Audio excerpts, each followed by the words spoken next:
C'est un contre emmené par 3 Jurassiens. Il y a peut-être une bonne occasion là avec le tir de Macar. Et le rebond était juste pas assez bon pour que Willy Aubert en profite. Et puis de l'autre côté, ça va revenir et but. Et voilà, Joie prend des risques en contre et laisse un boulevard, une rupture. Troy Josephs qui peut ouvrir la marque après 3 minutes et 17 secondes. Josephs que les Ajoulots connaissent bien. Lui, l'ancien Viégeois qui avait même disputé les playoffs avec Viège. Et il avait marqué déjà le week-end dernier un doublé.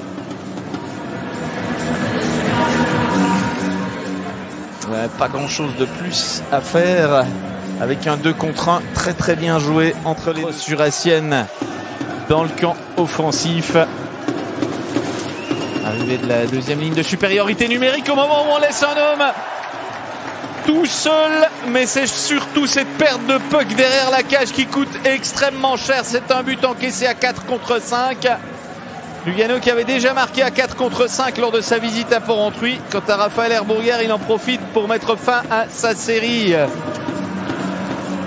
de matchs sans but. Bertagia qui vole le puck à Auert. On parle souvent des erreurs de l'arrière-garde jurassienne. Eh bien, c'en est une de plus qui sera à mettre sur le compte du capitaine cette fois-ci. Évidemment. 4.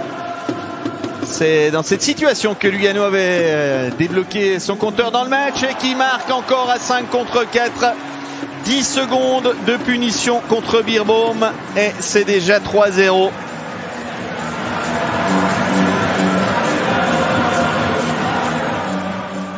Luca Fazzini,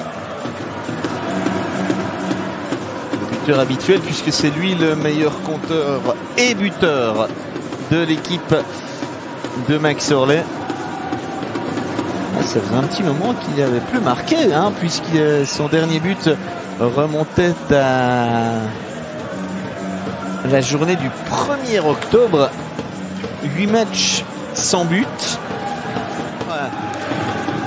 On se rend compte qu'on peut être un bon étranger de Swiss League et l'être également en National League. Le but d'Udacek, son 5e but en 4 rencontres. Libor Udacek. Après 42-53.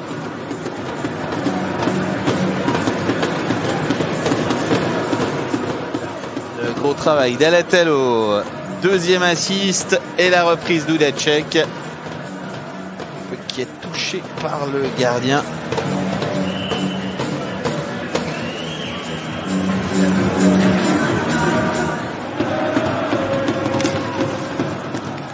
Fossard au Fortier en bonne position, c'est repoussé, c'est le but.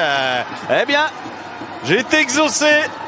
Phil Michael De Vos marque le 4-1 en supériorité numérique.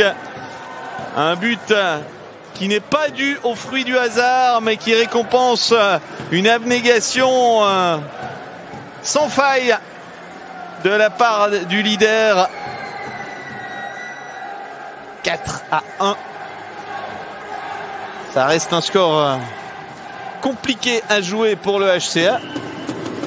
Pas de premier blanchissage pour Irving en Suisse, qui pourra toujours s'en vouloir puisqu'il a manqué son arrêt de la mitaine. Et la punition contre Muller aura donc coûté un but.